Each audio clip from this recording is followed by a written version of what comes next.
What is up, TFA fam? Hope you are all doing well. It's yeah, boys.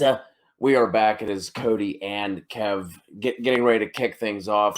It's been a while for us. Don't worry, we got all the love and admiration for each other out before we started this, so you're not going to be bored with us talking about how much we miss each other, how beautiful we think each other are.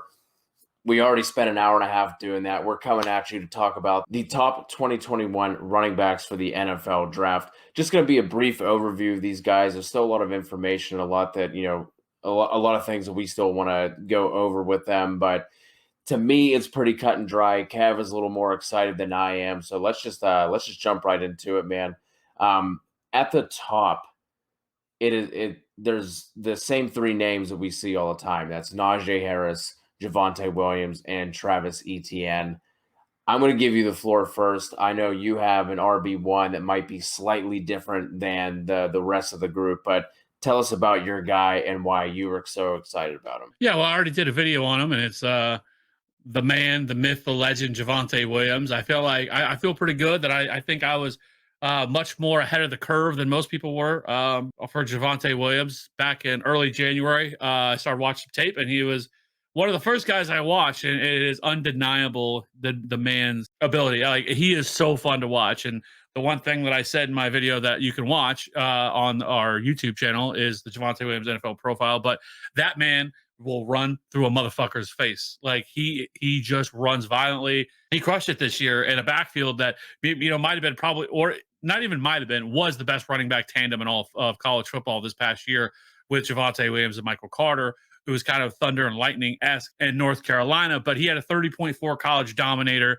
8.4% target share. He ended up through his career 366 rushing attempts for 2,300 yards, 29 rushing touchdowns. He had 50 receptions for 539 receiving yards, 4 receiving touchdowns. But really, he really broke out was this past year, which is junior season. 157 rushing attempts, 1,140 rushing yards, 19 touchdowns, 25 receptions for 305 receiving yards and 3 receiving touchdowns. He also led the nation. I mean, he basically broke PFF.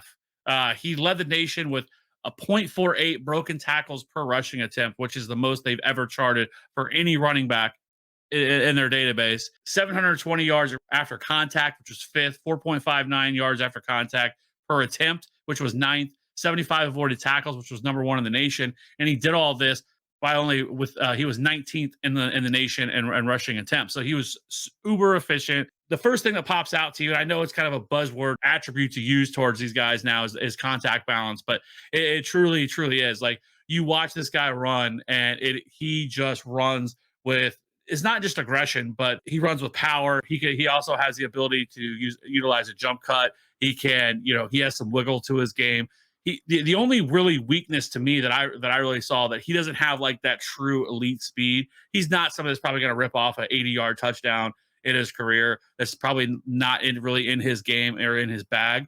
He certainly has enough speed. Like, I think he's probably going to come in like low 4.5 or a high 4.4. I think that's probably somewhere in the range of, I think, where he'll run in terms of 40 and in terms of 40 time. And the other thing that really stood out to me as well was just his ability as a pass blocker. Like, he's an excellent pass blocker. He will square up and take on anybody as a pass blocker. And really, there were times they used Javonte, as a run blocker to, when they had Michael Carter and Javonte Williams at the same time, and he would block for Michael Carter. So he was a super impressive prospect for me. He is definitely a 3-down back. And I think if he could land somewhere like Pittsburgh, I think that would be a great landing spot for him. Arizona, San Francisco, like all these spots, I think would be really good landing spots for him. And to me, like I said, he is my number 1 running back in this. It's not a huge gap between him and Najee Harris, but to me, it's a sizable enough one where I feel really confident in him as the RB1. My top tier is Javonte and Najee Harris, and that, like, I'm hoping we didn't get it last year. Landing spot in the NFL draft did not help us in terms of rookie rankings outside of like Clyde whenever he jumped from RB5, RB6 all the way to 1. But they are super close to me as well. They're neck and neck. To me, they're similar prospects just in terms of their play style, their aggression, like you were talking about Javonte, and how hard he runs and how physical he is. It's the same thing with Najee Harris. You guys know who he is by now. There's really not a lot we have to talk about with him, but basically everything that Kev said about Javonte, you can put toward Najee Harris as well. The thing that Najee did have, and to be fair, Javonte probably could have had if he wasn't splitting the time with Michael Carter. Their production and their attempts and their catches are basically split in half between the two. Najee did have 70 catches over his past 2 years with Bama, and obviously Javonte was hovering around the 20 mark. So both those guys are super close to me. Landing spot hopefully is going to be the thing that dictates that to bump one of them up over the other. Like I said, to me, those are the two that are in my top tier. Just those two names only. I have Etienne below him, but Najee Harris, Javonte Williams. If you're not going to take the time to watch these guys on your own, I'm sure you've seen the Najee Harris highlights by now, on Twitter or just watching games on Saturdays. They are, like I said, they are super similar to me. Same kind of style, same type of running back. Both, 6 foot, 220 plus. Najee Harris is at 230. So those guys I'm super excited about. Like I said, in tier one for me, neck and neck. And then the next guy, Kev, I'd like to get your thoughts on him. Travis Etienne. He's kind of been someone who has gone under the microscope. I feel like we do it every single year. There's always somebody who we put under the microscope that everyone was really excited about at the top of everyone's list. And then it's like, you know what? We've had an extra year to look at this guy. Now let's just nitpick the shit out of him and let's find all these things that we don't like about him. So I'm curious where you sit with Etienne. Well, I think for me, when it comes to Etienne, is right there with Najee Harris and Javonte Williams. I would have him third in the tier or in the rankings if that's the way you want to look at it. I do think that there's been a little bit too much hate on Travis Etienne. And, he's somebody that probably shouldn't have came back this year, but he did. We could have said the same thing because, like, Najee Harris, Etienne, and Chuba Hubbard were all three guys. I think people were really surprised that when they came back and returned for their senior season, which is probably still a smart move considering how many running backs were in last year's class. There was 5 or 6 guys that we knew were locked in to be top, go in the top 3 rounds of the NFL draft, where, you add these other 3 into that, and that really probably fluctuates some things, and maybe hurts one of their draft stocks. So it really helps a guy like Najee Harris, who he is going to be the number 1 guy probably taken, in this year's draft class. But I have my own concerns with Najee Harris. Like, I've heard a lot of people falling over themselves in love with Najee Harris, and like his speed is not there. Like, he only had 25 career carries of 20 plus yards. Like, I don't think he ever had a carry over 35 yards. I could be wrong on that. Maybe heading into this year, he had never had a carry over. He had never had a run over 35 yards. Like, he does not have that long speed like Travis Etienne does. Like, Etienne has that second gear, and I wouldn't be surprised if he ends up running 4.3, right? But with Najee Harris, like, when I was watching him, like I never saw him get hit in the backfield ever. Like, ever. Like, and he's running through these wide run lanes because Alabama's offensive line is fucking elite. And so for me, like, I was like, this is the guy everybody's excited about. Like I don't know. Like, he reminds me of Josh Jacobs. Like, I think that's who he's going to be. And not that that's a bad comp or a bad player to be. Like, I think Josh Jacobs is still, a solid NFL running back, but I'm just not as high on him. And where I think that Travis Etienne could end up in terms of fantasy and the next level where he can probably really take over is his ability as a pass catcher. One, like, he is a terrific pass catcher. I think he could be somebody, and maybe he's more of the, not necessarily their play style, who they are, but like the DeAndre Swift of this class, who I think can be an elite pass catcher. If you look at him through his 2 seasons, I mean, his senior year, he had 48 receptions on 68 targets for 588 receiving yards, 2 receiving touchdowns. The year before, his junior year, 37 receptions for 432 receiving yards, 4 touchdowns. And their offensive line wasn't exactly great this year either at Clemson. They were 50th in adjusted line yards, 66th in power rank, and 25th in stuff rank. So, they weren't terrible, but they certainly weren't, what you expect. But I believe they lost 4 starters to the NFL draft last year. So they had, some fluctuation there as well. But, there were still some things to like about his game this year. He was 638 yards after contact, which was 41st in yards after contact per attempt. He was 10th in avoided tackles after the rush with 44, and he had 16 runs of 10 plus yards, or he was 16th in runs of 10 plus yards, excuse me. But his strengths are absolutely his elite speed and his elusiveness. He also has tremendous burst, acceleration. He can get up to speed on a dime. But I think there are the biggest question marks with Etienne, I think, for most people is going to be his vision, because at certain times it certainly was lacking. I mean, he would run right in the back of his offensive lineman at times, and he relied too much on that raw athleticism where he would just, instead of, being a little bit more patient, allowing things to set up a little bit, he would try to just immediately hit a hole, and it wouldn't work out for him at times. So I like Travis Etienne, and I think the hate for him has gone too far. If people have him at 4, 5, 6, it's like, get the fuck out of here. Okay. Let's get out of here with the hot take bullshit. And like heading into this year, again, once again, for most people, Travis Etienne was like 1 or 2. Okay. And yes, he dropped off a little bit, but I think we're putting a little bit too much fucking stock into what this year was, and I think it's a little bit ridiculous. He improved as a pass catcher. He took a little bit step back as a runner. He only had 914 rushing yards, 14 touchdowns, only on 168 attempts. But he's still that dude. I still think he belongs in the same conversation with Javonte and Najee Harris. Yeah, the reason why I have him a tier down from Javonte and Najee is just because his size. I mean, 200, 205, depending on where you're looking. I much prefer the 220, 230 of the other two. And then you already touched on his vision a little bit. I do think that is lacking in some instances. And then just like some of the quotes that have like come out with him about being nervous about catching the ball and, not wanting to get hit. And they're part of the things that have been nitpicked with him have been some of the clips that have come out on Twitter. If you've been following along with any of the, the draft Twitter and Dynasty Twitter, is some of the clips that have been shown of him where he's about to take on contact and he's turning his body and he's not going into that contact. He's shying away from it. And I personally didn't see that when I went back and looked at some of his 2018 and 2019 tape. I didn't see that. So I don't know if this is a new thing in 2020.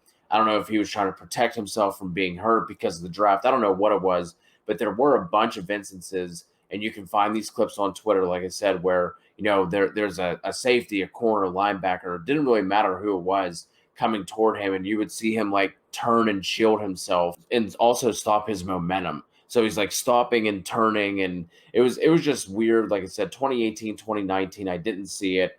That could be a concern going forward. Was he just protecting himself? I'm not sure. But moving things along, at the 4 spot, who do you want to touch on here? Because I know we have some differing opinions after these top 3. Well, my top 5 is probably a little bit different than what yours is. Be honest with you, but I think for a lot of people who are consistent, you probably have Michael Carter coming in at 4, I would think, for most people. And you are the Michael Carter savant and the Michael Carter lover. And I think you have a Michael Carter teddy bear that you sleep with every night. So why don't you wax poetically on Michael Carter and what you love so much about him? Because I will say this just really quickly, like when watching him, like he is an impressive running back, right? He doesn't have the size.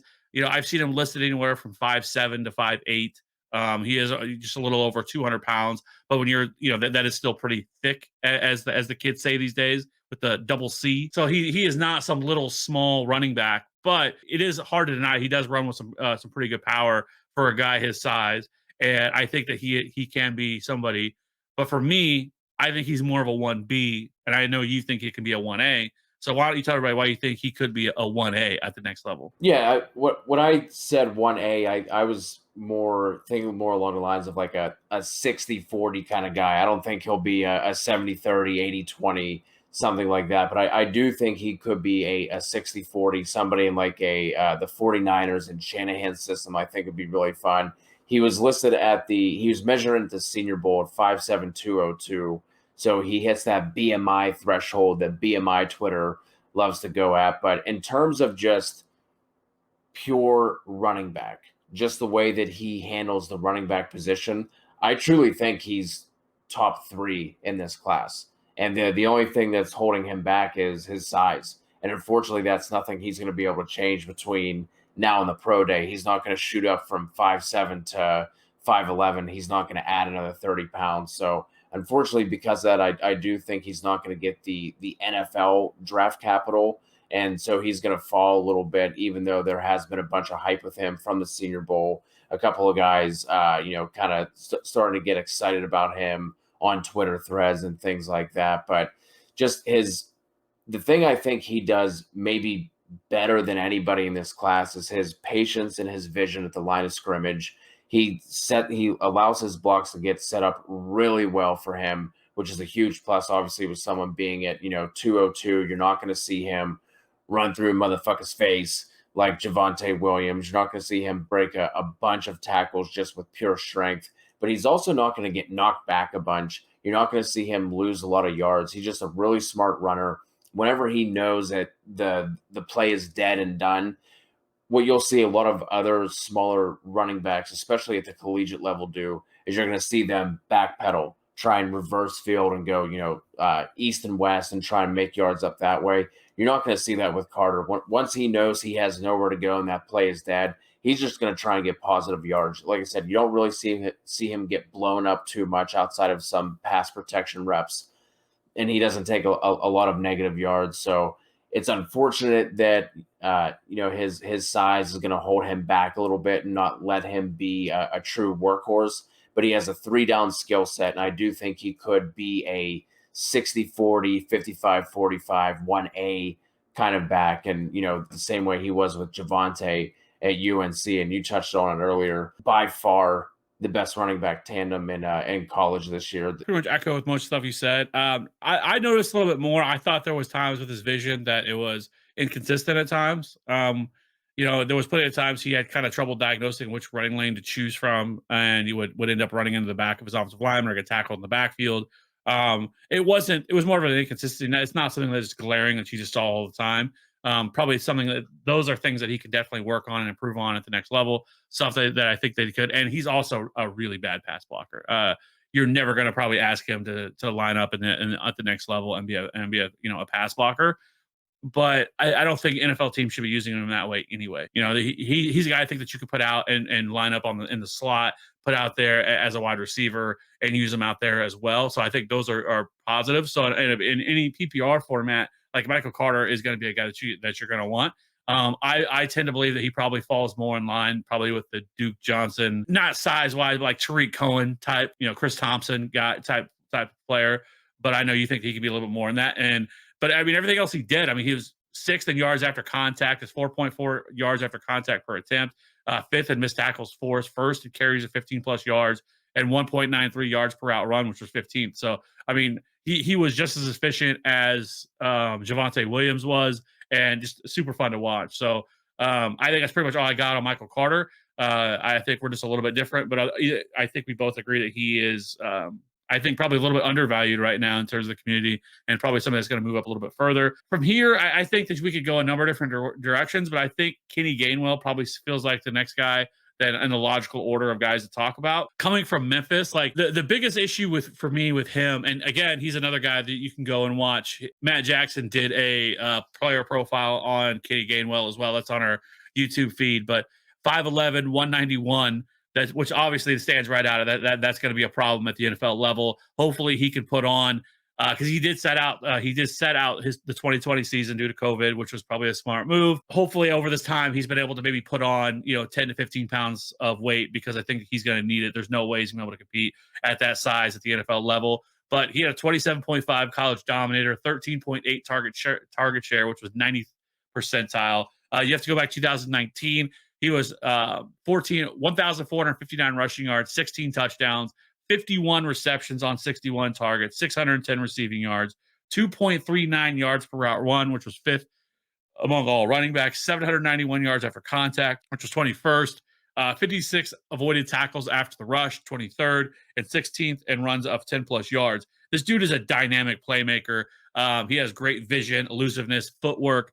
His pass catching ability is certainly there. If he can put on 20 pounds and not lose some of the stuff that really stood out to me when watching this guy, like he very well could be the sleeper of this class, right? Kind of like what Antonio Gibson, was last year for a lot of people. Obviously, he has much more tape. Antonio Gibson was much more raw in terms of who he was, a much bigger athlete, much bigger guy, completely different in that sense. But I think Kenny Gainwell could be the guy that kind of rises up for people to kind of be the more of a sleeper type for people. Because I mean, the people are all over the place with Kenny Gainwell as well. But there's a lot to like from him. They also utilize him a lot in the slot. He ran 71 routes from the slot as well. So that was something that I like to see. So like he has the requisite skill set to be a 3-down back, but he has to put on that weight because if he doesn't, there's no way he's ever going to come in there. But where did you come in on Kenny Gainwell? He's kind of sitting right at that 5 spot for me. I keep cycling through a couple of these players because, you know, we were talking beforehand